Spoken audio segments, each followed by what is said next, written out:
What's going on, everybody? Welcome back to another edition of Hurricanes Unfiltered, powered by Come On Now, the podcast. I'm your host, Rudy Rodriguez. Hit the like button, subscribe to the channel, ring the bell, leave a comment. Appreciate y'all support of the channel.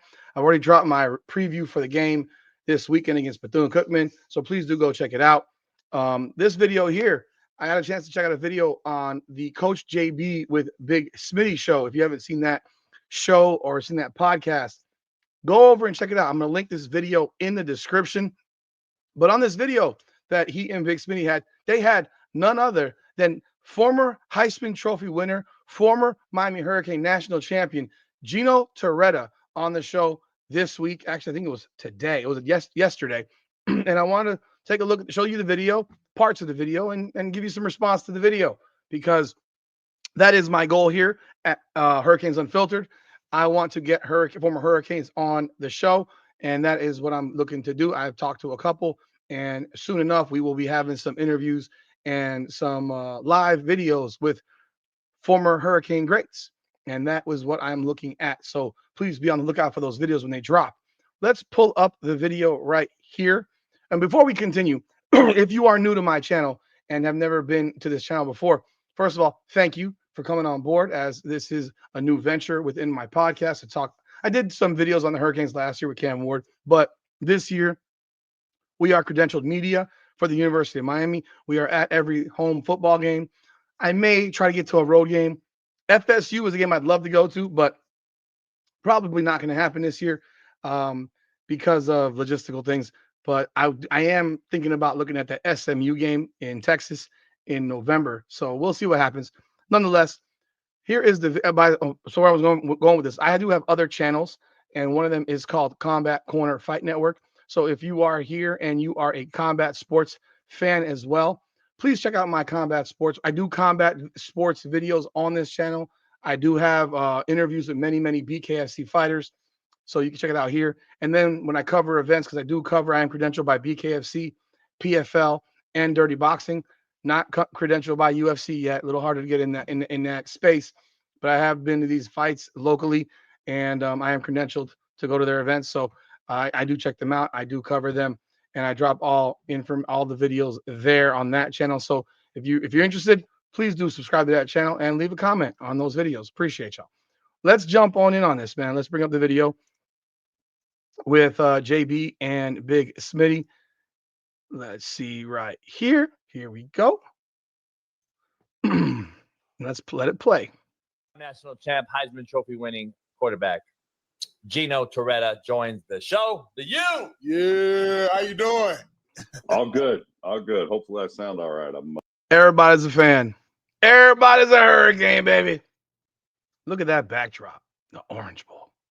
God, I miss that place. Memories, bro. Memories. You're perfect. I love it. Hour of sleep after Sunday night, and I flew to Madison, Wisconsin to help my daughter move into a new apartment. Oh, shit. Is she going to Wisconsin? She's going to go to Wisconsin? She's a Badger. It's her junior year. Oh, so, okay. Yeah. Hey, that's a great college town now, right? It is a very nice college town, but woke up this morning, I looked outside, and you know what? It's Big Ten. Big Ten is gray, and it's already gray in Madison. Hey, it ain't Miami, it ain't California, so I already know. Any chance. No doubt. Well, let me ask you right out the gate. We have a guest on every couple times a week. Steve Kim, who's a big Miami guy. He's at all the games, and he flew out there to see the opener versus Notre Dame. Where you at with this year versus last year? And are you all in on Mario Cristobal? I've been critical at times because I just know how it is coaching. O-line coaches similar. He played with Mario Cristobal, man. He played with Mario Cristobal. I seem to kind of struggle when they take over the helm, the head guy. He's a great recruiter. I've known him for a long time. Great O-line guy. He's his teammate. And and I want to know how is he transitioning in your opinion in this year 3 now as he's turning this program? Well, I mean, like you said, I mean, the talent level is entirely different now with when Mario got here to now.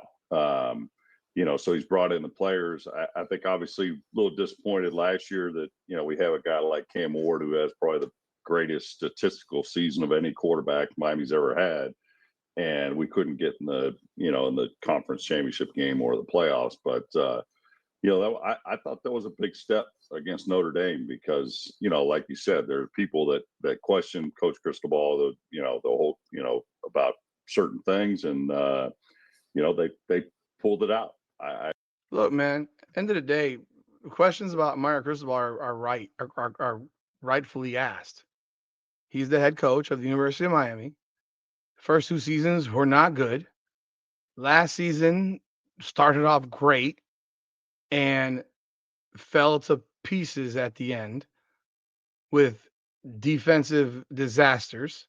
So there's been clock issues. We all know these things. So the questions are valid. They're allowed to be asked. When you're paid a lot of money to coach, you're going to get questioned. But let's continue. I gotta say it was a dominant performance up front. I would have liked a little bit more aggressiveness in the third quarter and not conservativeness on offense, because I thought they just kind of, as O-line guys do, they just tried to lean on the other team and try to get 3-4 yards every snap. And, listen, Miami, to me, when we've had success, we were built from the outside in. I mean, we were built on speed and making big plays. And I think they have those kind of players. I think it's just, at times I don't like to see him get as conservative as he does, but you know what? They're not paying me to be the head coach and make those decisions, because I'd be probably chucking it every play. Glad he mentioned that. I'm glad he talked about that because I kind of saw that more towards the end of the third quarter. They made it 21-7 in the third quarter.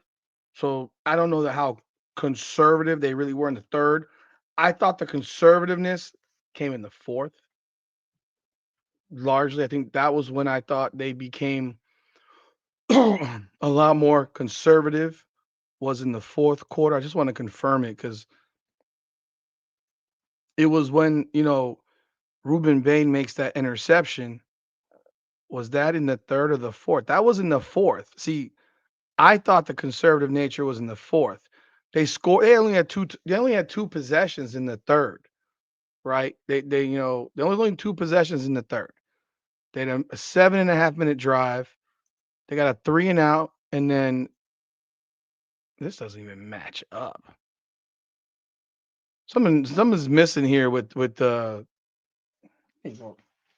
me bring my stats up for my book because I still have it here. Because that doesn't match on ESPN. I think they screwed that up. Okay, so Miami has it 21-7.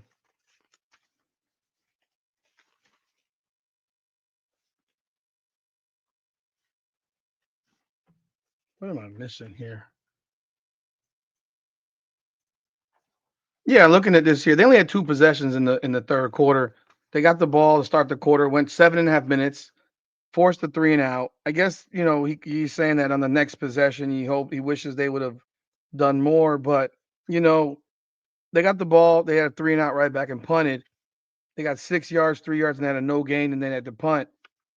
I mean, then they give the drive to Notre Dame that made it 21-14. That went into the fourth quarter. I thought the conservative nature was in the fourth quarter. I thought they were very conservative in the fourth. I didn't like how conservative they got in the fourth. So I guess maybe he's looking at that one drive, but I thought the fourth quarter, they get the ball back. They go 3 and out, basically. They got a couple penalties here.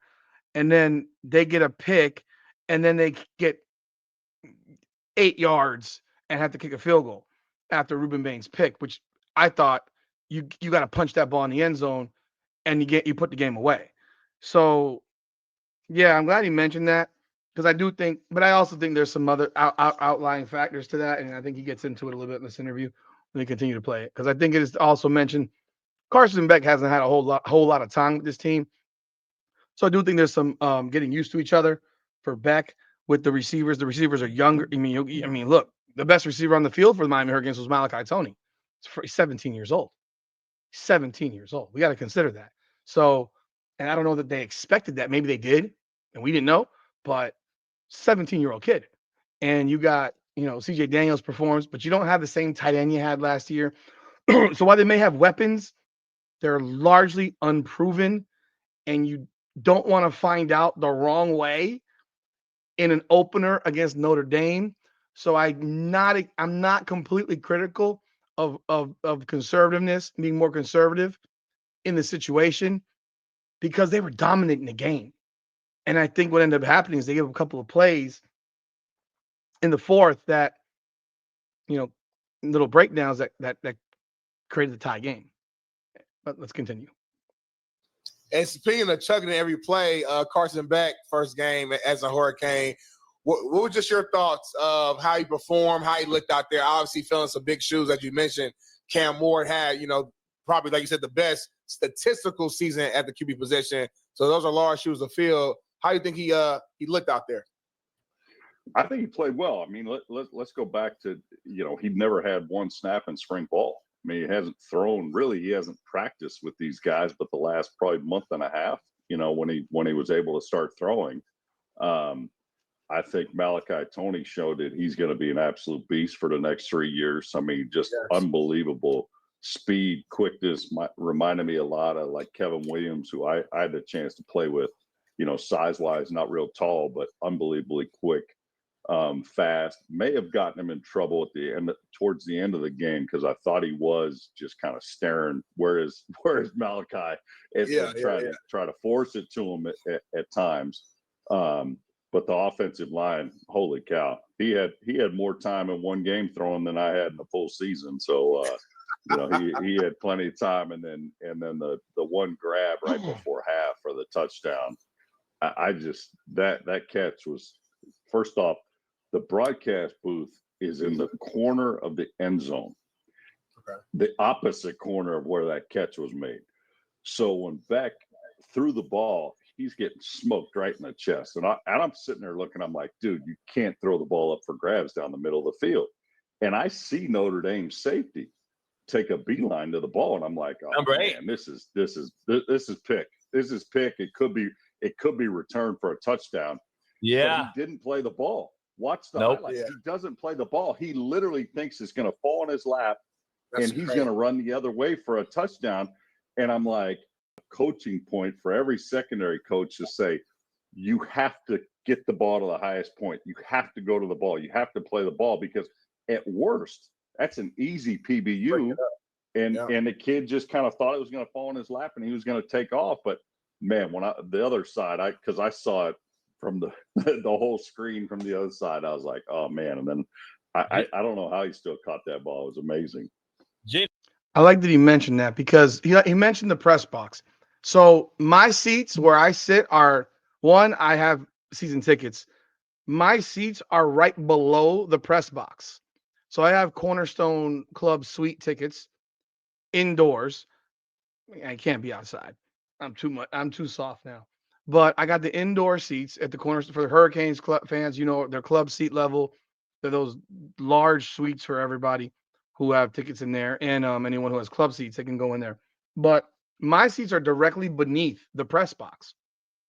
So I just take the stairs up to the press box. And I was going back and forth. So I have the same angle that Torretta has. And you're sitting there like, oh shit.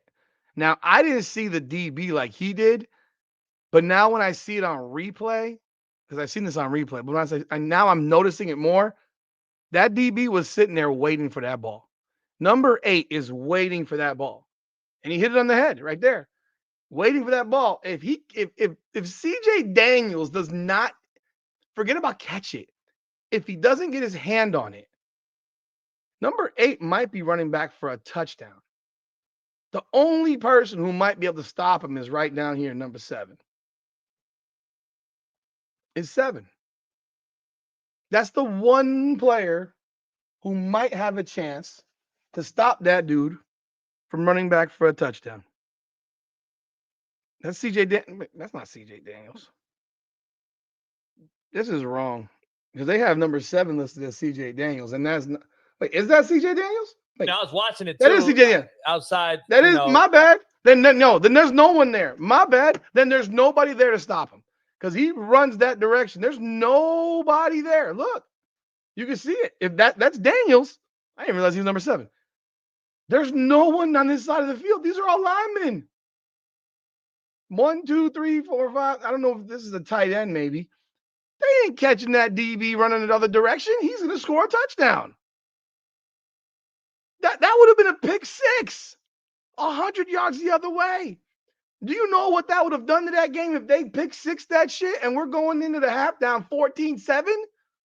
Jesus Christ. That Daniels just getting his hand on the ball changed the game. Catching it obviously changed the game. But if he doesn't get his hand on the ball, that's a pick. That's potentially a pick six. Torretta's saw it. And crazy. Gino, I was watching it too outside, on a Sunday, cooking and smoking a cowboy steak on the drum smoker. And I'm like, this is at the front of the end zone for all these youngsters out here that don't understand. This is the front. It wasn't the back. So what he was doing, I have no idea. They act like the ball was going out of bounds and was overthrown is how the kid was acting. And I was like, right. Contact. Like he avoids everything. He moves to the side. His arms are like chicken holding out like it was just going to hit him right in the stomach and he was going to go. And I'm like, buddy, and there's 4 Notre Dame players. Yeah, 4 Notre Dame players there. Like, I don't know. Here's my worry. Like Carson did that late when he started off like right out of like feet on fire when he started at Georgia. Then he kind of tapers off. He's people talking about the number 1 overall pick and if he would have left, blah blah blah. And now is this the Carson Beck people are worried about in Miami making throws like that in critical junctures of the game that's going to possibly cost Miami? If he can throw that stuff up, like you and I both play quarterback, I'm like, nah, don't throw that shit down the middle like that. Like, the kid saves him. I would hope, as with, Let me stop right here as well because I forgot to mention. He mentioned Malachi Toney. When he mentioned Malachi Toney and he mentions Malachi Toney, I'm thinking exactly who he was saying. Kevin Williams. I'm old enough. I was in high school when Torretta was in college. He's not much older than I am. I was in high school when he was in college. So I'm 47. I'm guessing he's probably 54, 53, 54, something like that. Let me check. He can't be much older than that. 55. All right. So he graduated from Miami in 92. I was in the 10th grade. And I remember those games. I remember the national championships. I remember the Texas game when they beat them 46-3, when we busted their ass 46-3 and doing the damn the 6 shooters in the end zone and the whole 9. And I remember the Alabama national championship that we lost, where Torretta was on his back half the game because we decided to go we were eye back and we had no one to help block. And Bama was just putting these blitzes left and right. I remember the year before when we won the Natty over Nebraska. So Kevin Williams was the guy that I was thinking when he's talking about Malachi Toney. I'm like, yeah, Kevin Williams. Like, if y'all don't know who Kevin Williams is, Hurricanes fans, if you're a younger Hurricanes fans, because people my age know who Kevin Williams is. If you're a younger Hurricane fan, Google Kevin Williams highlight film from the 90, 91, 92, around that time, 93. Motherfucker was blazing fast. A beast. An absolute beast. If Malachi Toney is Kevin Williams, Jesus Christ. I think Malachi Toney's that dude, but if he is Kevin Williams returned punts, kicks. He was incredible. Incredible. Like, if that is fucking Malachi Toney, people, oh my God, we're in heaven. Let's continue. You're asking me about Mario and coaching and that and him playing quarterback. I would hope experience, teaches us things. And you hope that the player and the coach learn. I think that Shannon Dawson's very good. I like I said, I just wish kind of Mario would let the reins off Shannon sometimes because I think he's very creative. And he puts his offense, gets him in the right situations to make some big plays. But yeah, I just thought at Georgia, Beck was a little inconsistent, not necessarily all his fault though, because their receivers had a significant drop off. I mean, after Bowers, it was ton of drops. Not very. They weren't the dominant pass catchers, and he had some guys show up in Hard Rock on Sunday night and made some grabs for him. And no, it was fun to see. Fun to see. Great No environment. doubt. No doubt. I'm excited to see the whole ACC. You know, Belichick moved into that conference, obviously, had a rough outing game 1 against TCU. Understatement. Welcome to college football, right? Got his ass kicked. Yeah. Welcome to college football. Like, holy shit. It was unbelievable to see it. You know, one of the greatest of our lifetime, and then looked inept out there, I thought, to be honest. The Joes, it doesn't matter who's diagramming the plays. I tell you that, Jay. They look bad on the edge. They look bad on the perimeter. Their secondary stiff. Like, I was like, oh, they got some things to do. But he don't have Tom Brady to save his ass anymore either. It ain't the same, man. The idea that Belichick coaching North Carolina to me remains crazy. I should have stayed his ass retired. I'm not gonna bet he lost game 1 of his NFL career too. Yeah. So we saw how that worked out. So I'm not gonna panic too bad. But the ACC is better. You got Syracuse. Obviously, Florida State put it on Bama. The ACC could be better this year. Obviously, SMU in that conference now plays Clemson last year for the title in that division. Miami struggled late to not get in. Where are you at with ACC as a conference? And are you hearing any rumblings that this conference could possibly be shaken up again like the Pac-12 was? And I'm hearing some things that they may be moving guys around. Well, listen, college football is morphing daily, hourly. It almost seems like. I think probably what it's going to go to 65, 68 teams, and those are the teams that are playing for the national championship. I have heard Florida State, Clemson, trying to get to the SEC. Listen, everybody's trying to get to the SEC and the Big Ten because they're getting paid more per team TV in their conference. So, hopefully the powers that be in college football, and what I mean is those two conferences have to come to the table and say, you know what, maybe we can take a little bit less and make sure the ACC teams get a similar payout, make sure the Big 12 teams get a similar payout. Whether that's going to happen or not, I don't know. I mean, like if you want to build it from the ground up, if you say it's 68 teams like the tournament, and then, okay, what do the playoffs look like? Get rid of the conference championship games. We showed last year with the playoff, the conference championship games don't mean anything. All they are is a way for the conferences to make a boatload of cash on that Saturday. So get rid of the conference championship games, make that like the first playoff round, and go from there.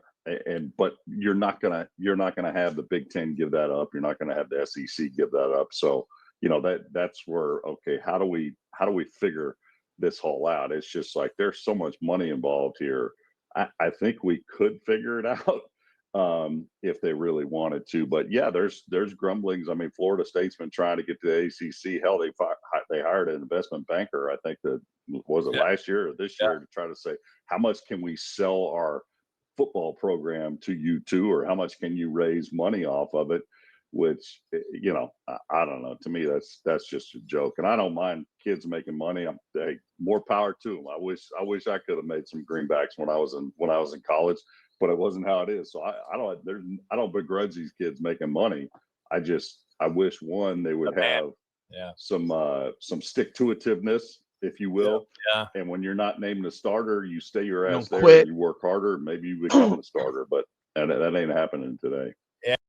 Yeah, man, that's Gino Torretta right there. This is a 31-minute interview. I'm gonna chop it here, and I'm gonna put the link in the description. So check out the rest of the interview. It's great, some great stuff from Gino Torretta. I think what he's obviously saying, yeah, it could work if they want to make it work, but I don't think they ever want to make it work. I don't think these teams would ever want to give up money for other people. They're all greedy, and that will never happen. Now, I don't think that would be a 64 team, football tournament for the championship. I think that'd be absolutely asinine. But it is something that obviously I do think at some point it will expand to 16 teams. I don't think it's ever going to expand to more than that unless there's some conference mess that goes on, because I just don't know that you can have two conferences and nothing else. I just don't know that can get done. So, but we'll see. I just love to hear what a former player like him has to say and his thoughts on obviously Carson Beck, his thoughts on the game, Malachi Toney. I wanted to share that with y'all because you may not have seen this video, um, as this obviously isn't a Hurricane channel, but JB does a lot of great stuff. He has Steve Kim, who's a former Hurricane. He's a Hurricane alum, wrote for the Miami Herald for many, many years.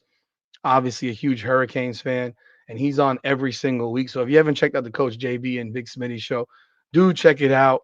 It's a great show.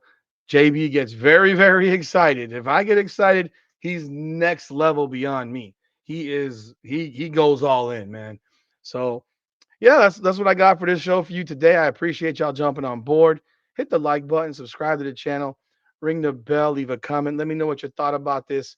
And of course, check out all the rest of the content we've dropped, and we'll be dropping content pretty much daily on for the entire football season, and definitely going into the recruiting classes and so forth. And it won't be to the level that you see on InsideTheU.com. They are the premier site for recruiting information and so forth. So if you haven't been to InsideTheU.com, as you know, I was one of the founders of Inside the U. No longer with Inside the U, but Chris and David they do some great work there. And so go check out InsideTheU.com if you haven't already done so yet. You may have found me through InsideTheU.com. So, I appreciate them a great deal. Again, hit the like button, subscribe to the channel, ring that bell. This is Hurricanes Unfiltered, powered by Come On Now, the podcast. Come on now.